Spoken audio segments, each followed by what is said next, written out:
So let's start with where I left off.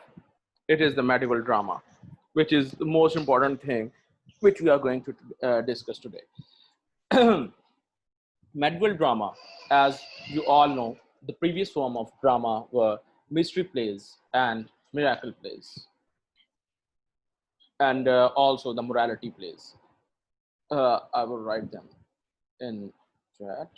Morality plays and mystery plays. Moreover, uh, during this age, we have some more other dramas, and these are called the mumming and disguising, and also mummings and disguising, secular pageants, and one more thing, we had interludes. Interludes. So these are the five or six terms which we gave to the drama of that time. So uh, I will do them one by one with respect to their importance and with respect to their age. The first one are the mystery plays. How mystery plays originated is important thing to note that it was a time when everywhere the scholars were all Christians and monastic teaching were the common thing.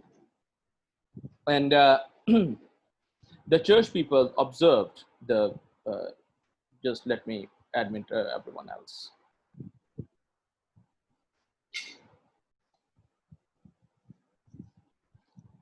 Just a minute, please.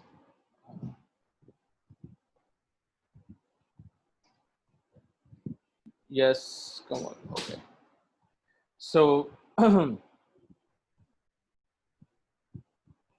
so I was telling that we have the newcomers. I'm repeating for the newcomers.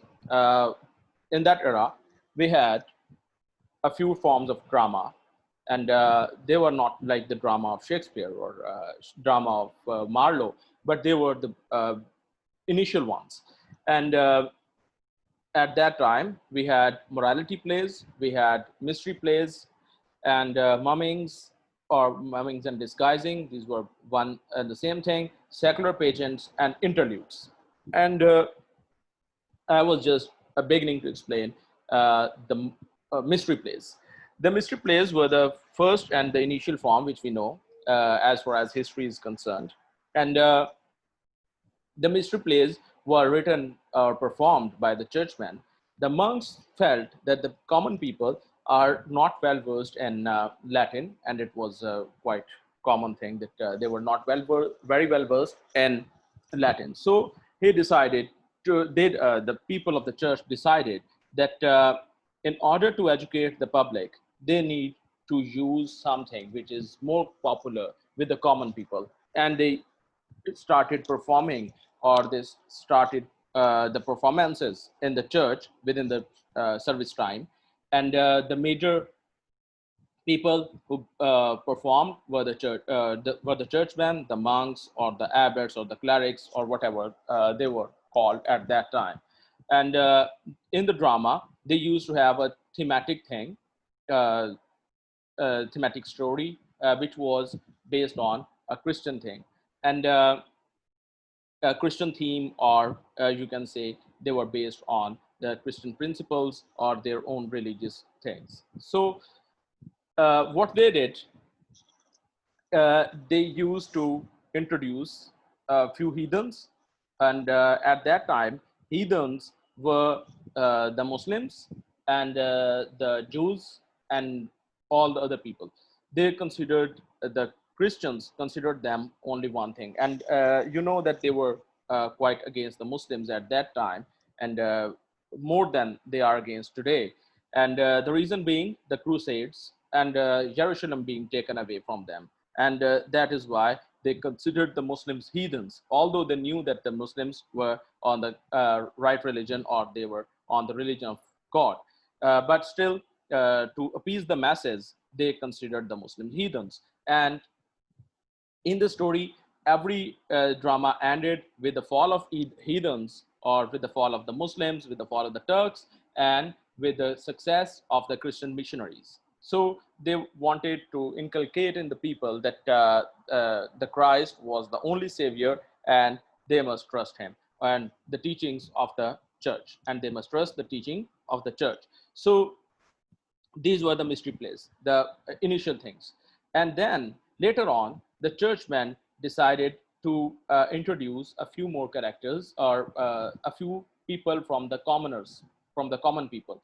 And why they did so? Because no one of the church clerics or the church people or the monks, none of them wanted to play the role of the Muslims, or to play the role of the people who are going to hell, because they had a concept of hell and heaven on two sides of the theater. One side was the hell side, and the other was the heaven side. The right side was the heaven side, and the left side was the hell side.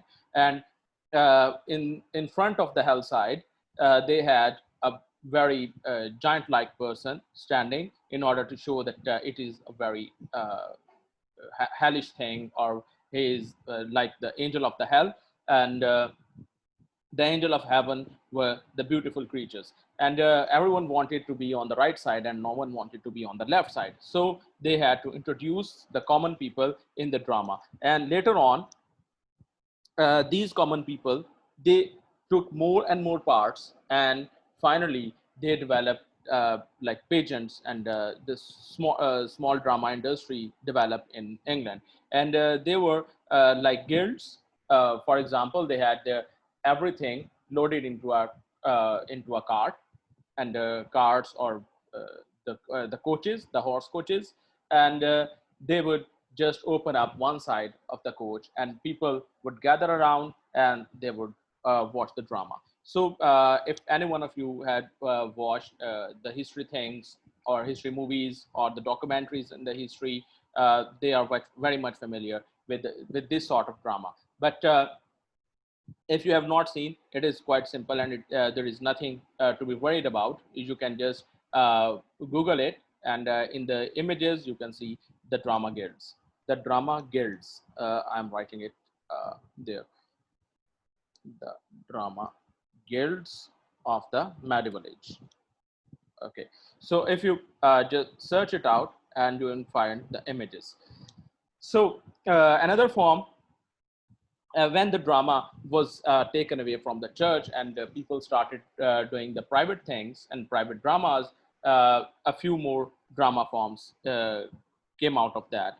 And these were the mummies, the mummings, and the disguising. The mumming and disguising was the ancient form of the mask. The mask is a form of drama or form of performance, in which the characters cover their faces with different masks, and then they move around, and they dance, and no one spell please. Okay, the masks.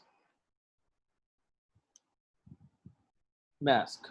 It is an Elizabethan drama form, or the Renaissance drama form, the masks. But previous forms were mummings, and which I have written earlier, the mummings and the disguisings. And if anyone, I hope that every one of you have read Thomas Hardy's novel, Return of the Native. In Return of the Native,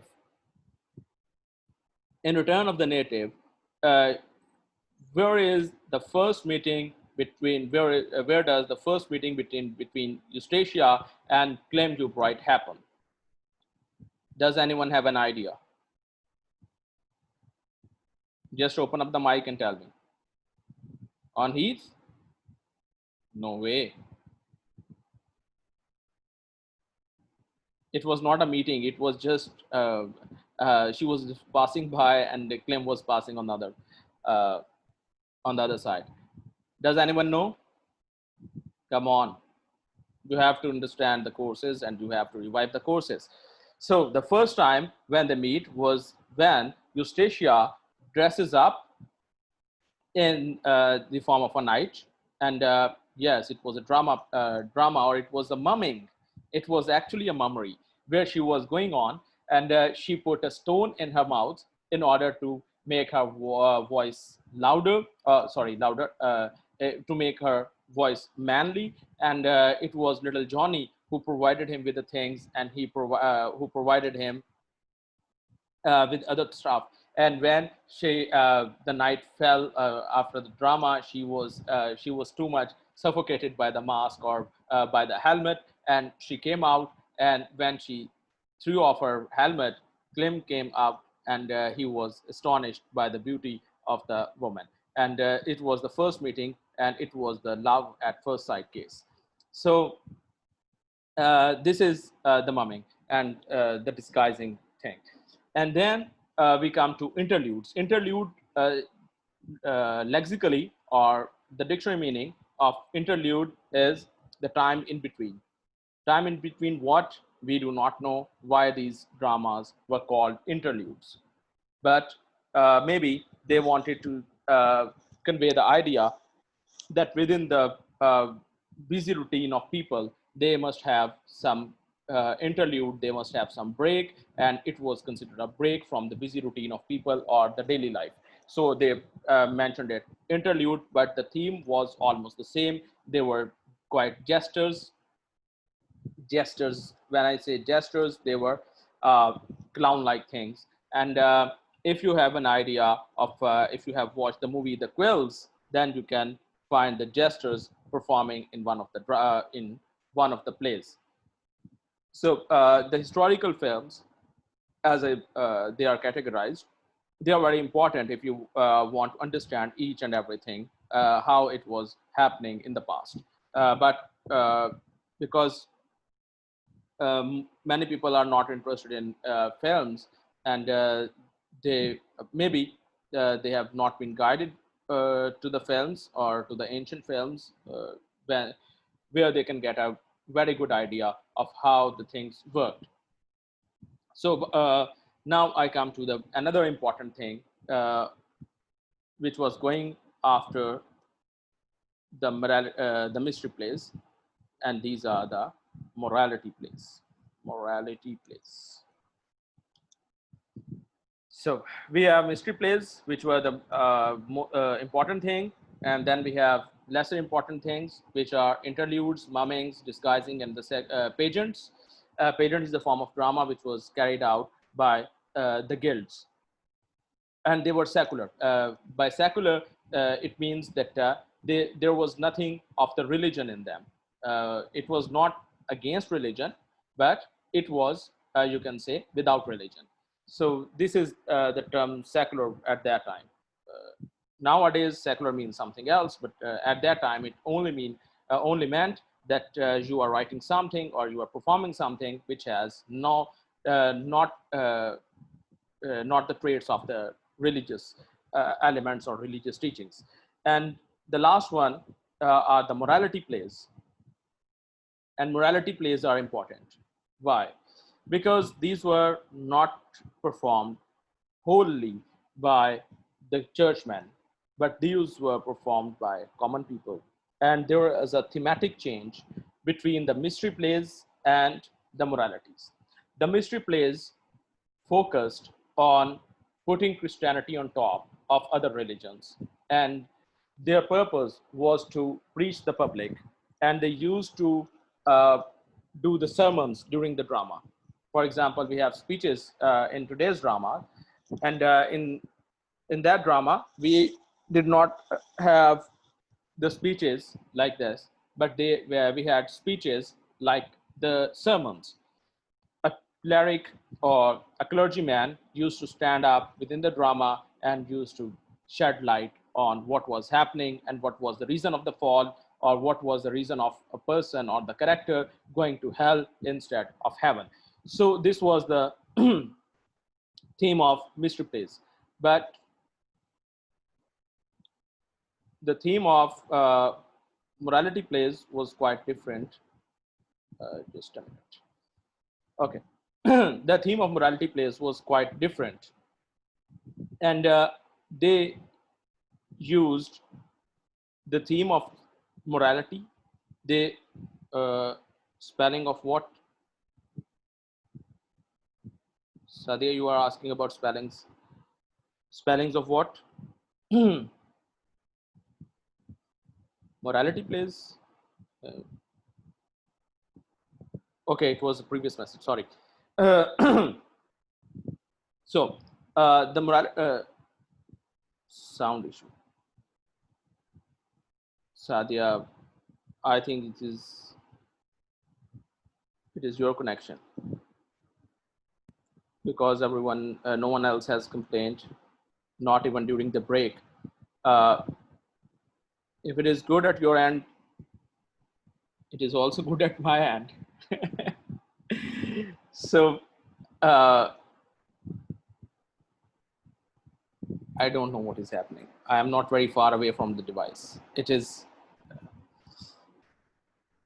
Uh, I think we will switch to Google Meetup from tomorrow, and I hope that the sound issue will be resolved. Yes. Okay. I was trying to explain the morality drama. The moralities were not focused on putting Christianity above everything, but they were focused on focusing the moralities. The moralities, or the moral things, are morality at that time was the everything that was opposite to the seven deadly sins. The seven deadly sins in Christianity.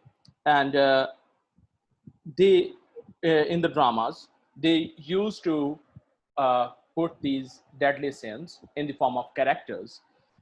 For example, if you have in your mind Dr. Faustus uh, by Marlowe, then you would remember that Faustus, there is a drama inside the drama, and there come seven deadly sins on stage. Do you have any idea? Anyone remembers? No one. Okay, you remember. Okay, very good. So everyone remembers. Good. So we have seven deadly sins, and it was the trait of the morality plays, which was introduced by Christopher Marlowe, because he wanted to have something Christian, or he was a university wit, he was a man of learning, and he knew what the drama was like in the previous century or in the previous age, and he copied that, or he took the inspiration from that. So seven deadly sins were put on stage, and they were very rude characters, and they were very hellish things, like no one wanted to have a communication with them, or no one wanted to watch them, and they were supposed to be the bad things, and everyone had the idea that such a bad thing is going to happen to me if I fall into that sin, and the purpose was served that people become become more moral, or we do not know that how much the dramas succeeded in developing the moral character of the people, but we do know that these were very much common among the masses, and everyone was enjoying them, and everyone watched the dramas. There was so much vogue, and during the break, someone asked me that was that the age overpowered, or was that the age when only poetry prevailed? So here is your answer: the poetry prevailed. Yes, it was true, poetry prevailed, and but there was the form of drama, the initial drama, which was gaining its root. And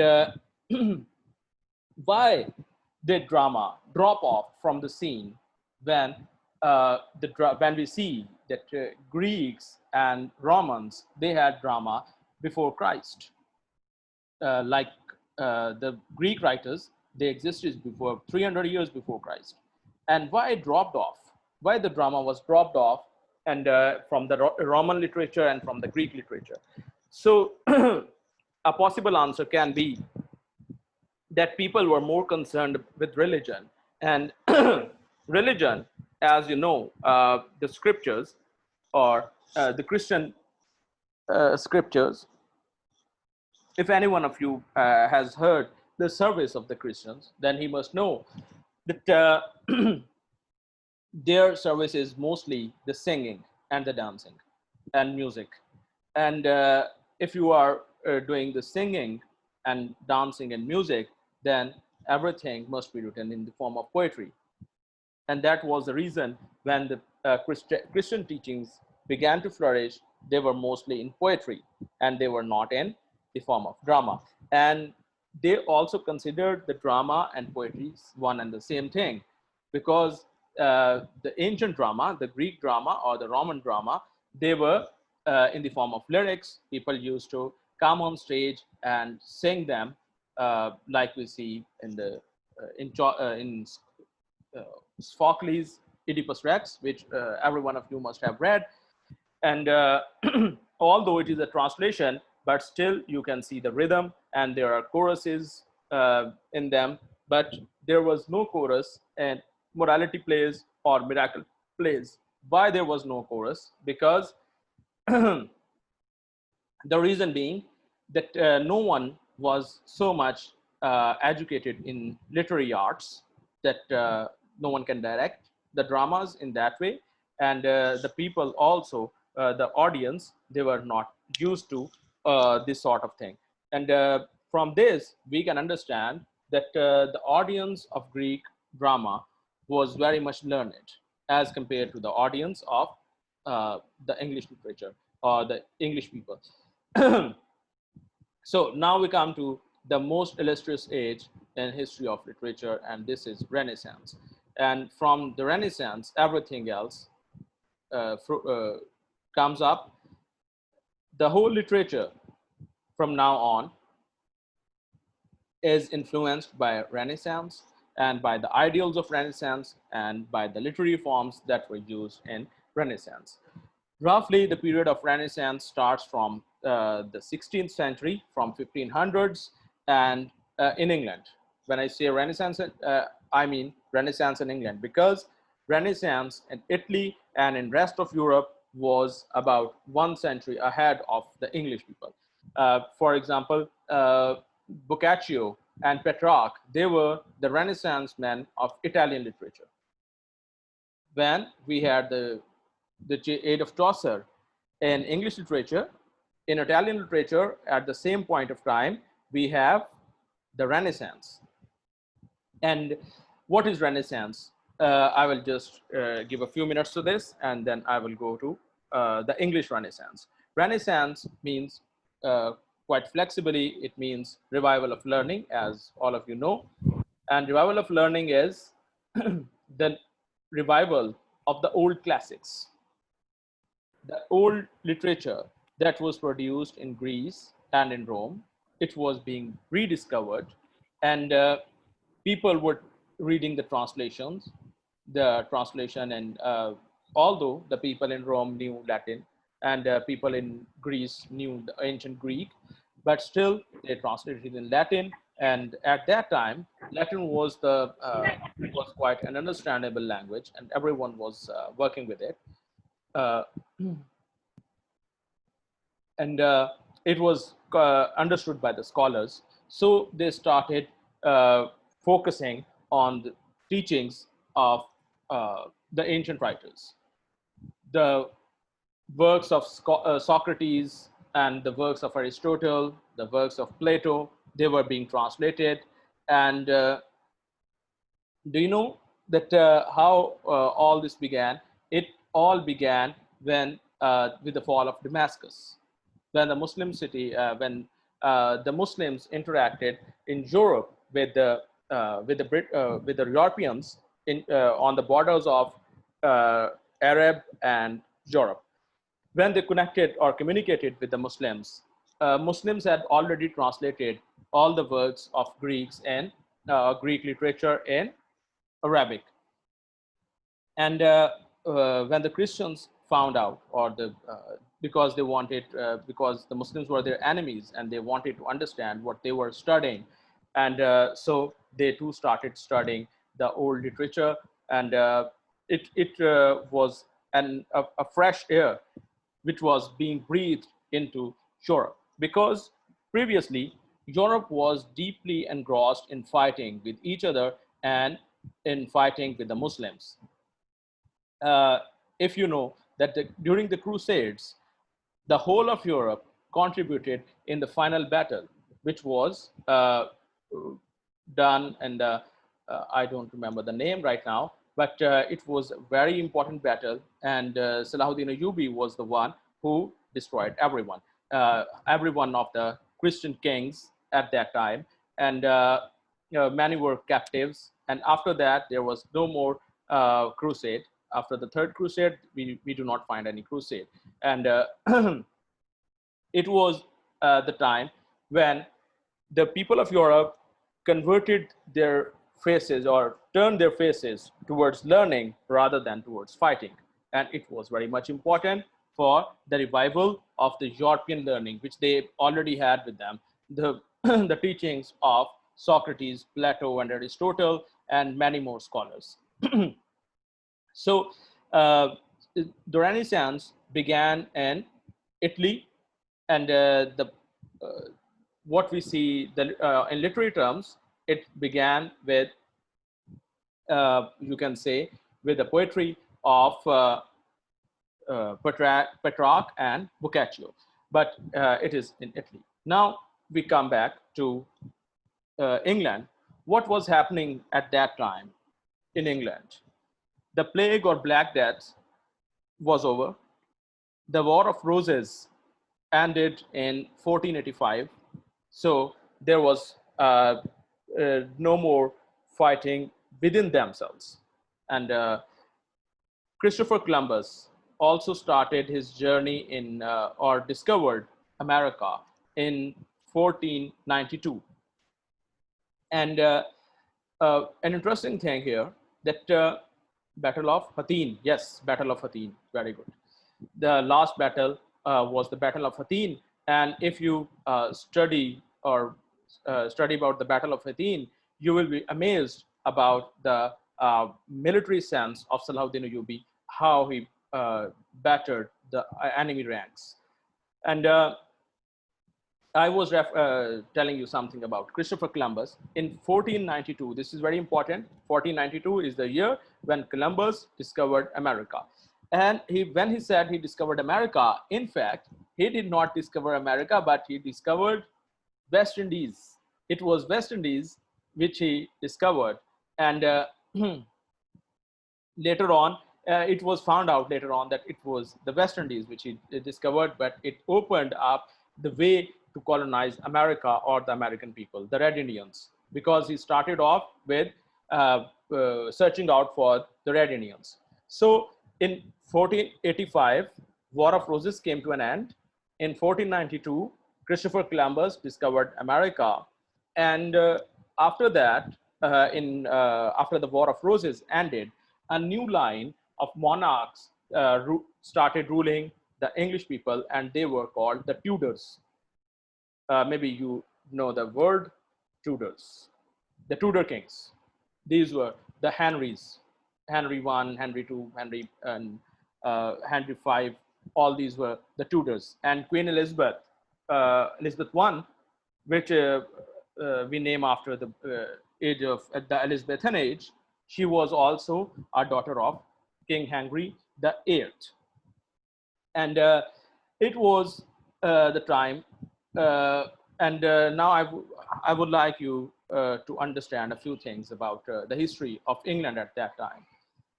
When Henry VIII came into power, it was a year, you can say it was the beginning of 1500s.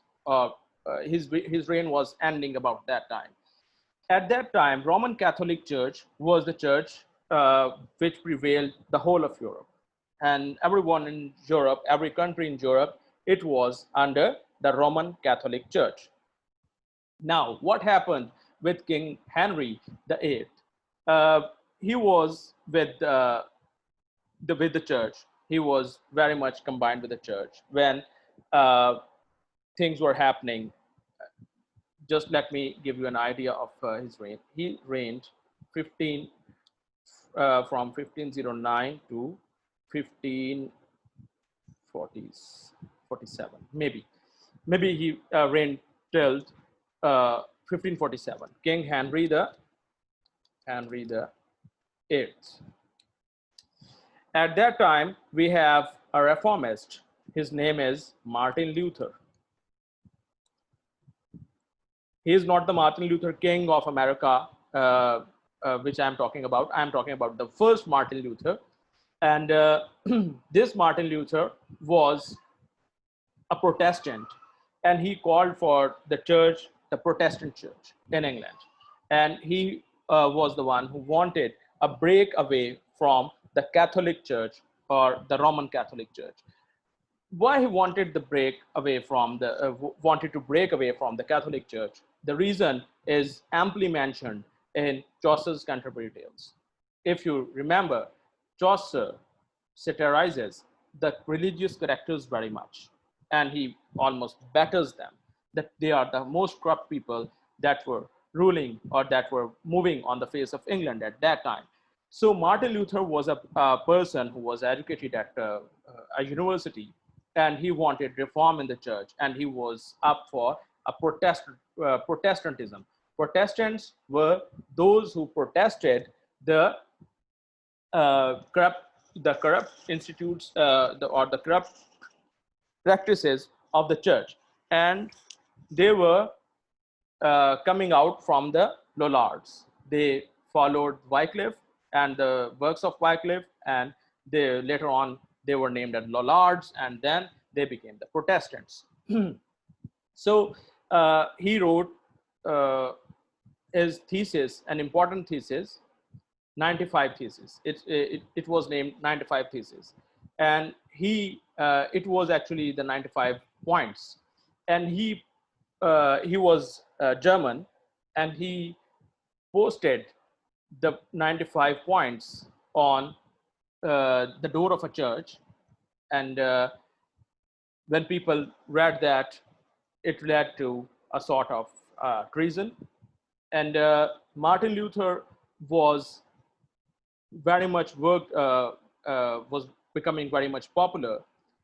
And at that time, King Henry VIII, he was in favor of Roman Catholic Church because the Pope at that time was quite close with him. And so both of them, Henry VIII and the Pope, they combined their forces and they destroyed the power of Martin Luther. But later on, King Henry VIII, interestingly, he had no son.